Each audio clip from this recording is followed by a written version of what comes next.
Right, this is the first ever nighttime drive I've done in this car. It's always a bit dodgy because I'm never sure if the light's going to work and all these problems. But let's take it out and see what happens.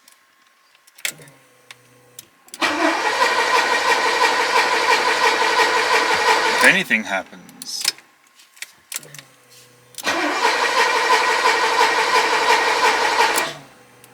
Why is she not behaving today? There we go. Let's put our lights on as well. Exciting.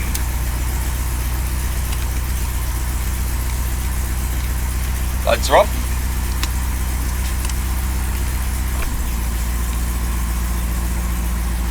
Very carefully maneuver out the garage without ripping the wing mirrors off.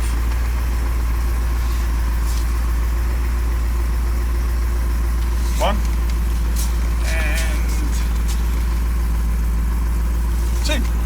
Not so bad.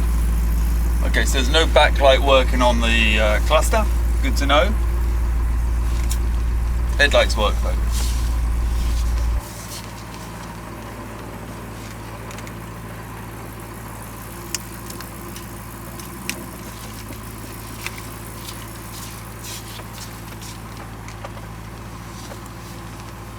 This is running with the slightly louder exhaust. Kind of straight through at the back there. It's a little bit louder. I prefer it actually. It's got one warning light for the tail lamp and one warning light for the brake pads. I don't know why. Brake pads I'm not surprised because they're not connected, so let's just assume that's always going to be on. Tail lamps though, I believe they're all good. So I need to check what's going on back there. And obviously that's why the master warning light comes on. I'm also being blinded by a little bulb in the gearbox selector. Because I have all of that removed, of course, while it's been restored. And that little bulb is still in place and it's very bright.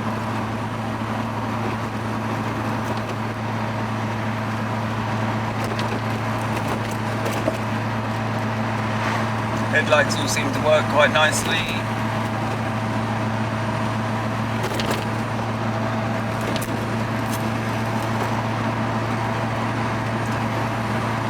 I'll just take it for a couple of mile blast. I just fancy taking it out for a drive. Just sitting there, lonely in the garage.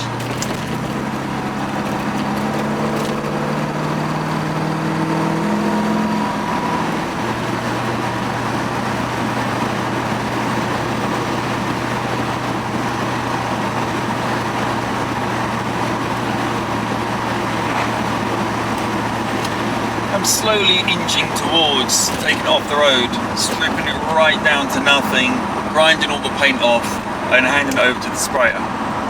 That's going to be taken part across the kind of autumn, winter, and I'm expecting it to be sprayed early next year. So I think the next, I don't know how many videos that will be, but the next videos will all be focusing around getting it ready for the respray. But obviously there's a lot to do, taking the dash out and the glass out, engine's going to come back out, interior's going to come back out, and then I'll probably restore the interior while the car's away being resprayed. It's going to be a little bit piecemeal because what I plan to do is actually I'm going to strip the car back to bare metal, and as I'm doing that I'm going to be taking it backs and forwards to the spray shop to get them to I think it's epoxy or prime each panel so it doesn't start corroding, which would be interesting. I've never done anything like that before, so it'd be good to see how you do it, what you do, and what's underneath all of this. Who knows? I know the front's pretty solid with the obviously the aluminium, but back there I found a couple of holes in the boot. I don't know what else is lurking back there, but we'll see as soon as we start taking those interior panels off and have a good look and try and work out what we do, whether I weld it or whether I get the body shop to weld it, who will obviously do a much better job than I will. If it's interior, I'm tempted to weld it up myself because it's not that hard, and I want to practice my skills at welding, and I've got a lot of tips from you guys on how to do it a little bit better. So I think it'd be good to put that into practice. Like gauges, we have got temperature coming up, fuel correct, speed working, tacho working, oil pressure working, and battery working. We've got a full house.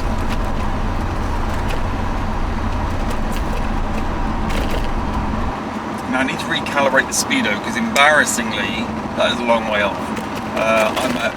It says 45 and I went through a speed trap there that said 30. So it's quite a long way off. I need to double check.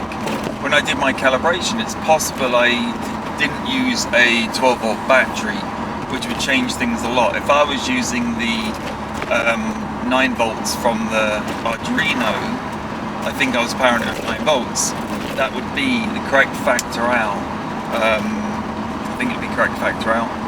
If I was using 6 volts, it'd be double. So I think I'm about right. But yeah, I'll basically put that back on the calibration unit and see what it's doing. This is the quiet little housing estate I like to go around because it's super quiet and this is super noisy. And it's kind of, I don't know how long we've been driving, a couple of minutes, but it always feels like it's halfway. And then I head back. It's a nice little journey just to warm the car up and let it be noisy.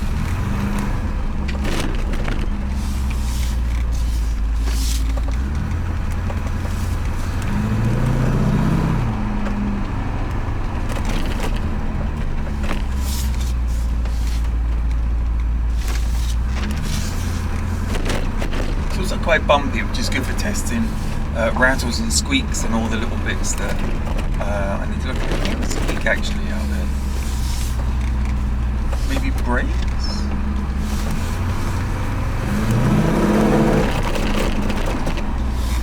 Yeah, maybe brakes, maybe suspension, hard to tell.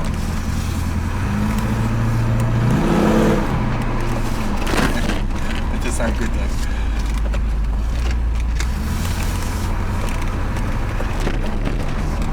We can accelerate a little bit up this straight here.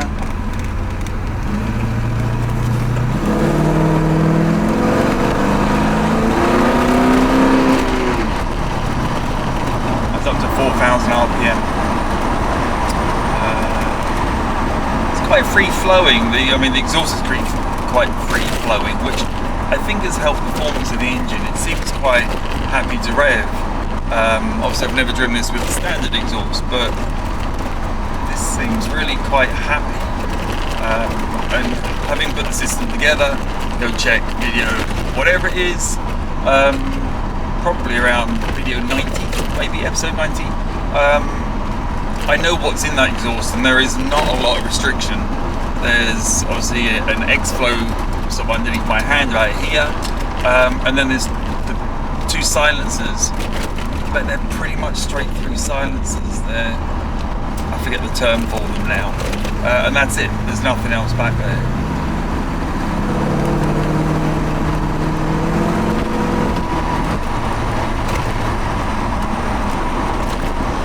Car seems very happy.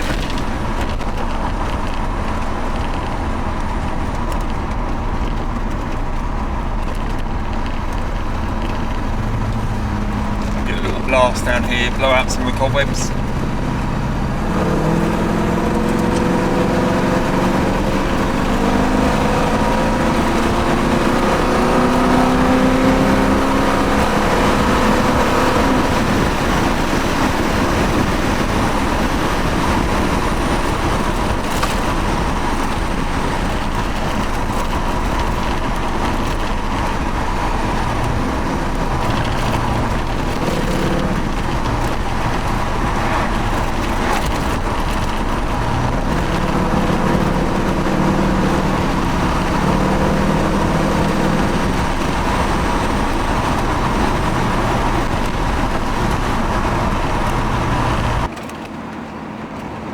I like to drive this way.